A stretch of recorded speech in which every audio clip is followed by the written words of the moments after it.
This is episode 93 of Michael Jackson's Dream Lives On, an academic conversation. Your hosts are academic Elizabeth Amizou and academic Karin. And today we dive into chapter 2 of the Dangerous Philosophies, a critical journey of Michael Jackson academic studies.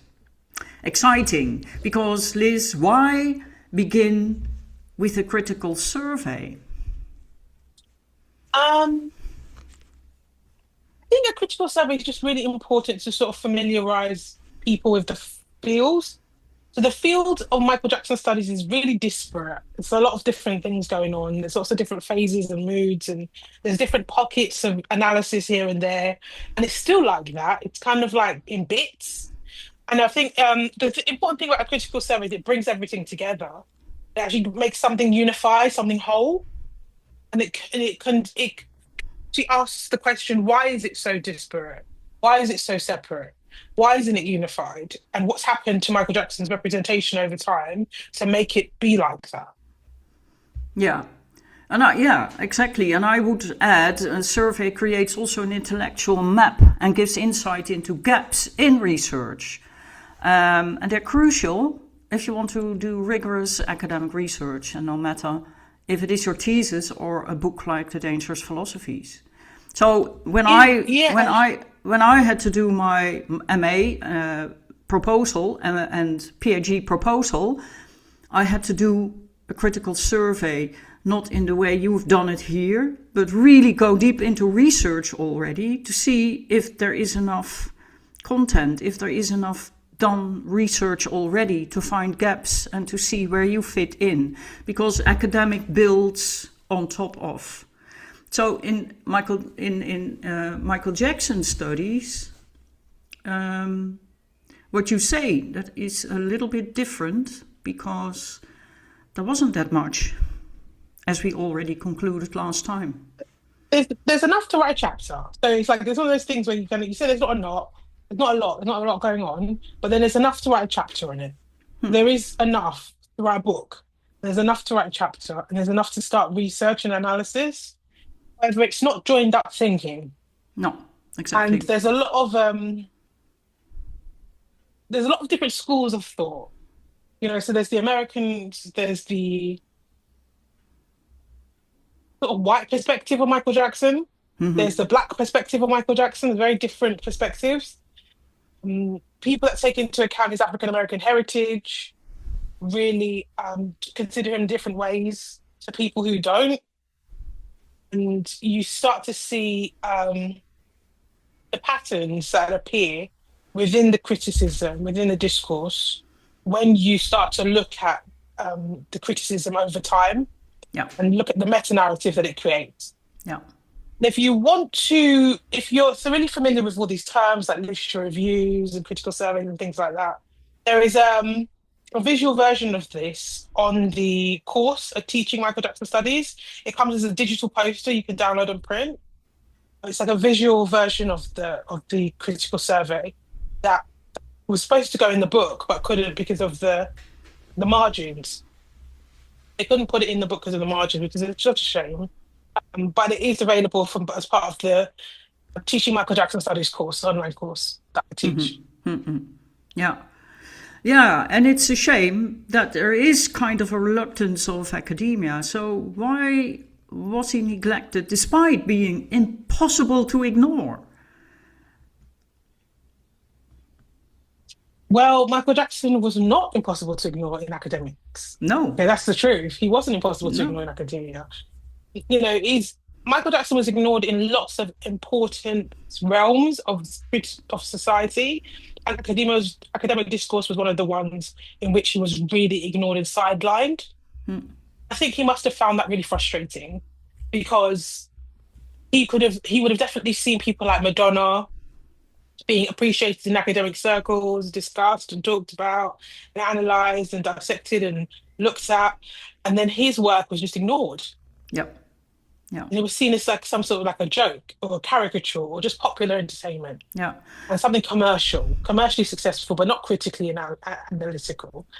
And that is the common reductions that we see in Michael Jackson's art.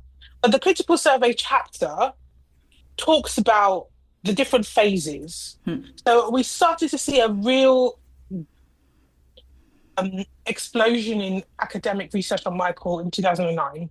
Yeah. Unfortunately, Michael passed away. And then we started to see a whole bunch of essay collections coming out, special issues of journals, academic books, and Man in the Music came out. And then we had something that happened in 2016, which was really important, which is this happened. So, and it was the first time that this an academic book of this nature was published. Yeah. It's really, really important because ever since 2016, been 10 years, nothing like Dangerous Philosophies has happened. No. And I'm actually really surprised because I didn't see that coming at all. No, you close this chapter actually very hopeful. Very. Yeah. And it is it is a strange thing Jackson was the most visible entertainer on earth, and that makes neglect harder to explain and therefore more revealing also. But there were multiple stories surrounding him, and I think it was especially the ones that were negative and invented around him.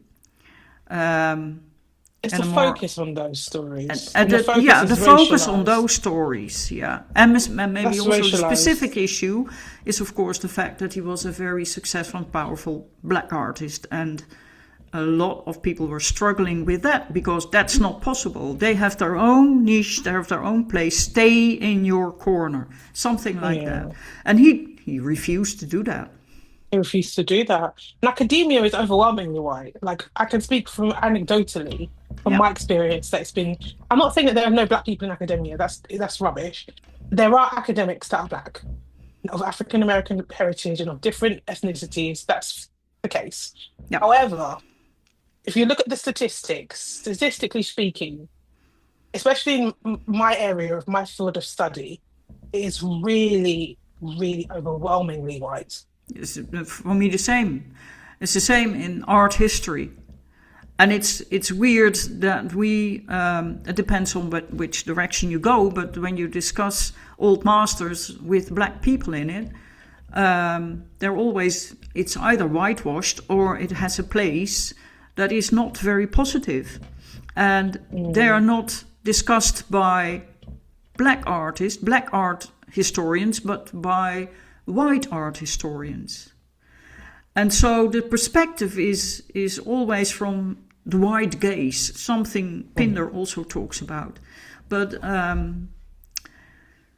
that is also, I think, one of the reasons why there is such a reluctance of academia. Yes. It's really interesting that you talk about Pinder, because Michael Jackson, The Quandary of a Black Identity came out 5 years to Dangerous Philosophies. Yeah. And doesn't reference Dangerous Philosophies at all. And this is something you find in throughout Michael Jackson discourse. There is a field. There seems to be a refusal for everyone in the field to talk about, to, and around everyone else in the field. in the studies, which is really unusual. You don't find that in a lot of other academic disciplines. Well, the point of academic discipline is that you find in your critical survey actual work. You talk about, in this case, a black artist. Then you do also, at least you study black literature and understand it. And when you have someone like you, a British Nigerian author who wrote an academic book, which you can refer to, although I don't know if Pinder can do that because her topic is completely different, but then still. And then her focus is very African American as well.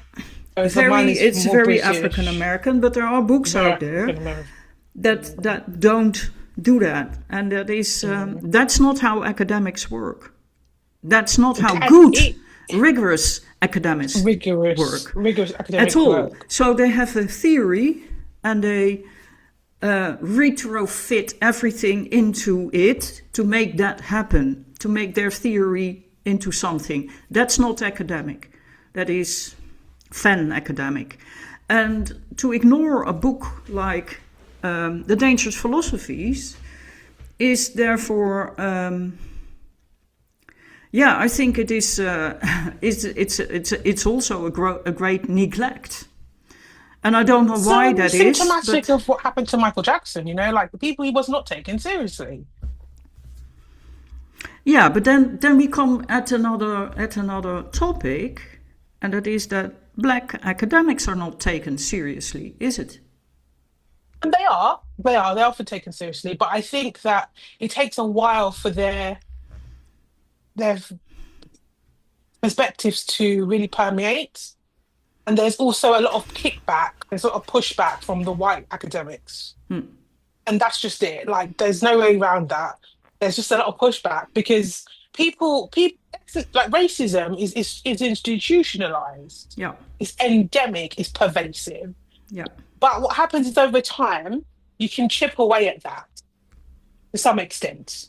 To some extent. But I think that what's happening with Dangerous Philosophies is really, really powerful because it seems to be like permeating, kind of seeping through the cracks of the discourse. It's finding its way into universities, it's finding its way into colleges, and it's finding its way to certain hands of people. People are starting to really connect with the academic discourse around Michael Jackson. And it's this specific book that I wrote is doing that work. And I think it's really important for me to own that and claim that. Because it's not something I did before, but since I've been doing the PhD for the last few years, I really have started to say, actually, no, hold on. I'm actually really claiming this space. Yeah. This is work that I'm doing. And it's obviously work that you're doing as well, Karin. And I think the reluctance of academia is just a matter of time before they will just disappear. Just go away. That's the truth. Well, I think, I think it will. And at the end of this episode, I will make clear what we're just talked about this morning, which is really important and fits this essay also. But let's go to Jacksonism, because I find that a very, very interesting point. We can ask if this term is currently still functions as a warning label, or if it functions as a scholarly category. It was, as you write, written as a warning label by Mark Fisher. It wasn't necessarily a warning label. I say that it was a term used to describe the artistic contributions of Michael Jackson. But not in a positive way. Well, it argues emphatically that Jackson's mass-mediated demise, in quotes, was symptomatic of a disease that had been present in the earliest moments of his career. The article is an interesting example of much of the literary discourse that emerged about Jackson posthumously, and it incorporates the well-worn notion that Jackson's only vital art was the soul to sell your soul for off the Wall and Thriller albums. Mm-mm. And Jackson's changing appearance to something not very nice, he says, was, in Fisher's opinion, synonymous with an artistic decline. Yeah. Yeah. I found it really important that he used ism, which is denotes a movement that commands action. And this is particularly true in Jackson's case. It's very difficult to encounter Michael Jackson's work without engaging with it in some way. So a movement always builds around it. Yeah. The isms, when you hear Impressionism, Romanticism, Modernism, is a very, in art history, where my main thing, those isms at first had a very negative connotation. It meant that they were used to a specific way art was made, then artists did something else, they broke through the box, something Michael Jackson also did, being very popular and successful as a black artist. And then critics started to use the ism, impressionism, as almost a curse word, like, oh my God, that is so bad. That is so awful. Later, art historians started to use those terms as containers to place in the movement. Those artists who painted in that style belong to Impressionism. Those belong to Romantic, and those to Modern. And so I had it tells us something about the field struggle for legitimacy of Michael Jackson. But in several years, just like in art history, the negative connotation can become a positive one, to be used as a container for all those he influenced. So you get Jacksonism. That is a period where we can see where he created a specific art, and you can put in Beyoncé, you can put in a lot of artists who come after him, he influenced. And then it shifts. We create, so the Jacksonism that Mark Fisher developed, we turn that into something way more positive. It is positive. Like if you read Otherness and Power, Susan Woodward, you Yeah. would see that it is positive. Like even though it's used to say Off the Wall and Thriller were amazing, everything else was just horrible, it's still saying Off the Wall and Thriller were amazing. That's true. Yeah. Everything that's used to criticize Michael Jackson is like that. It's still, and that's what Susan Woodward's book kind of shows. Yeah, that's what Otherness and Powers really does show. Michael Jackson, his media critics. Oh yeah, I think that. And that, I preferred the term Jacksonism to the term Michael Jackson Studies. Mm-hmm. I could see that Michael Jackson Studies was going to gain more traction. Just went with Michael Jackson Studies. Yeah. Yeah, I see it as a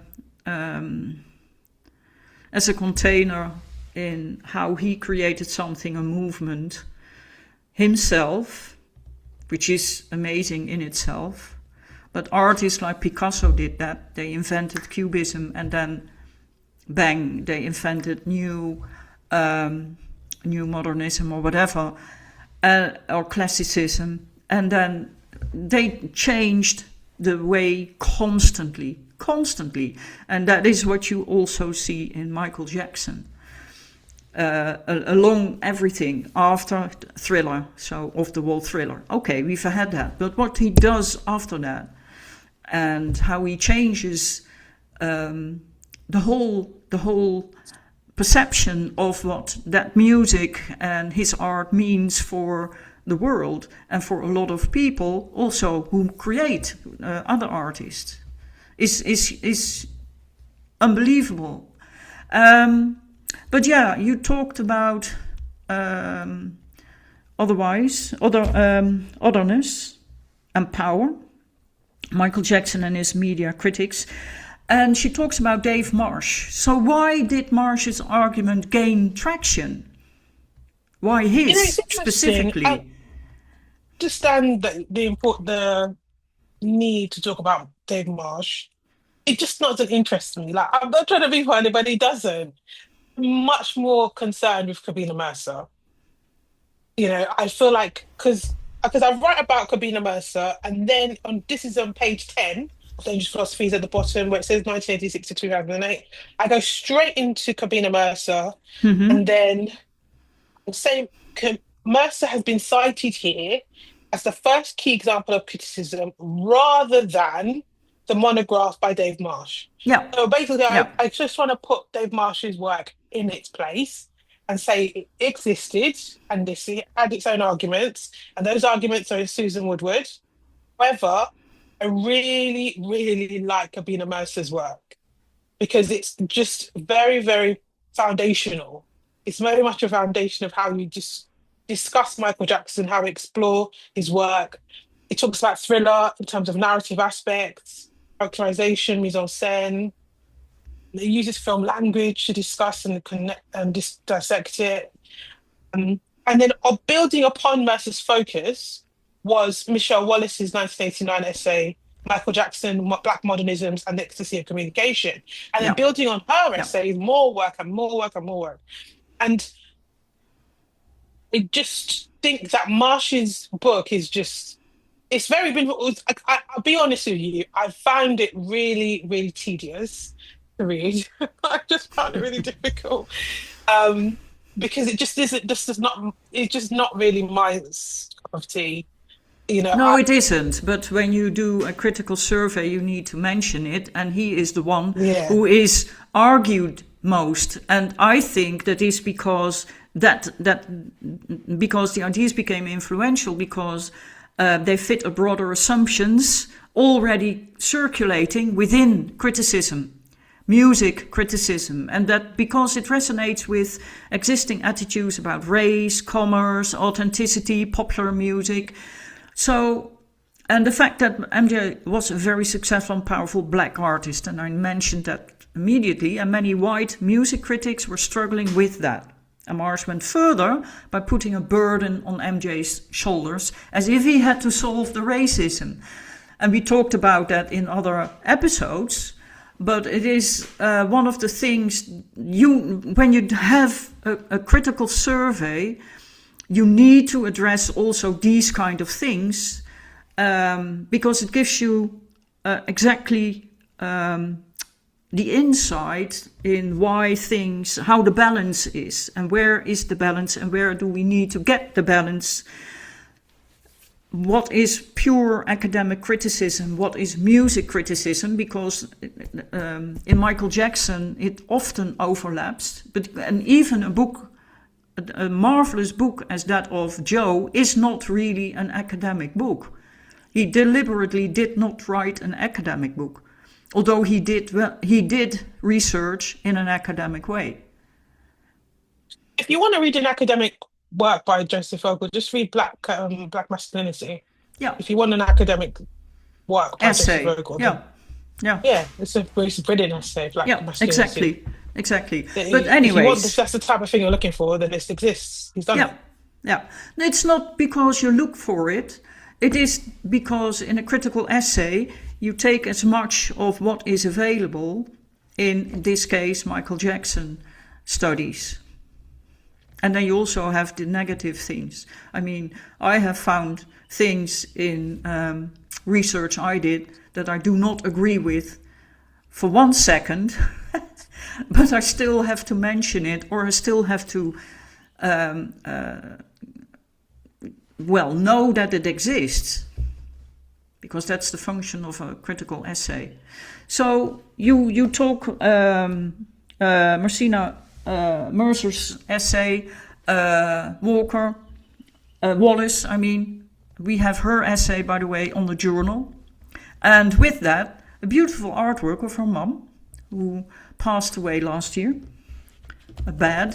You remember that? That part, the piece? Yeah. Mm-hmm.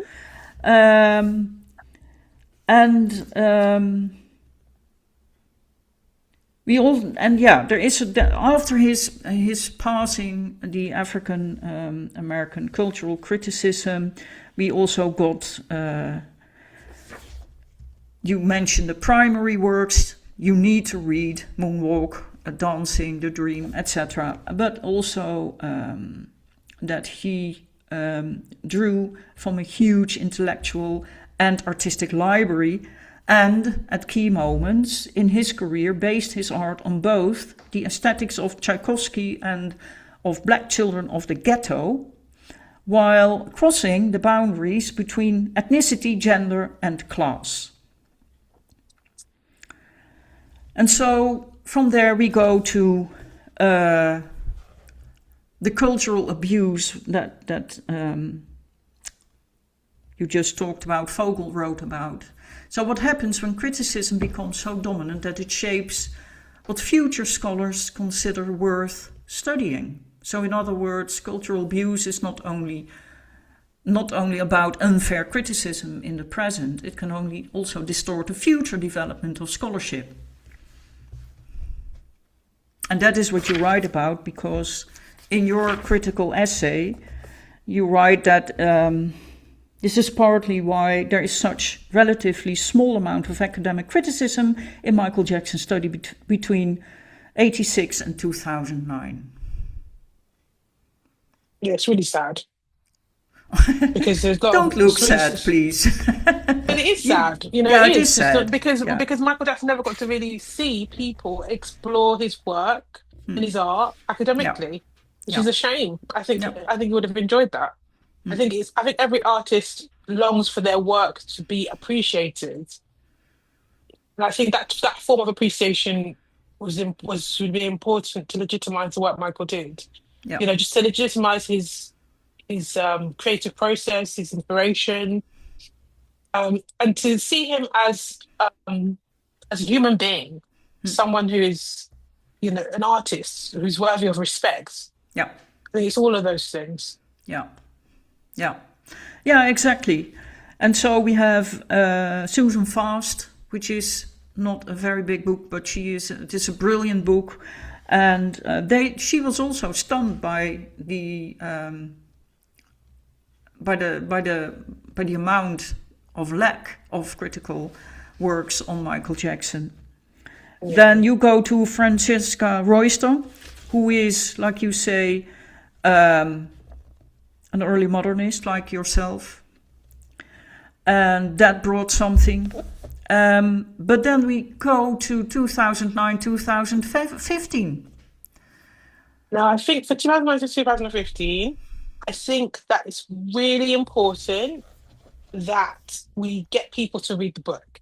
We've done a really good introduction. We've done all the way from 1986 to 2008, which is I think that's been a really great introduction. But I really want people to dive into the book themselves and do some reading and give us some feedback in the chat, which is the Facebook page, from what their ideas are. Because I don't, you know, obviously these podcasts are really important for talking about dangerous philosophies, but we just want to give you a taste of the book. We don't want to read the whole book to you. No. We want you to enjoy that experience yourself. Yeah. Yeah? Yeah. Yeah. Yeah. And then did Michael Jackson studies actually mature, or did it merely expand? You were very hopeful at the end, but it has not expanded as we hoped. Yeah. It's been a very short period of time. Like 10 years is just not enough time in academia to make that change. You know, that change happens over lifetimes. Unfortunately, it does take a really long time, and sometimes it might not be in our lifetime. You know, it might be beyond our lifetimes. Yeah. Which is fine. Yeah. You know, that's something we have to just accept. Yeah. But we're making inroads, and we're increasing awareness, and that's what matters. Absolutely. So, The Dangerous Philosophies is a good academic book, and it demonstrates what mature scholarship on Michael Jackson can look like. Rigorous research, engagement with existing literature, clear argumentation, and prose that invites readers into discussion rather than excluding them.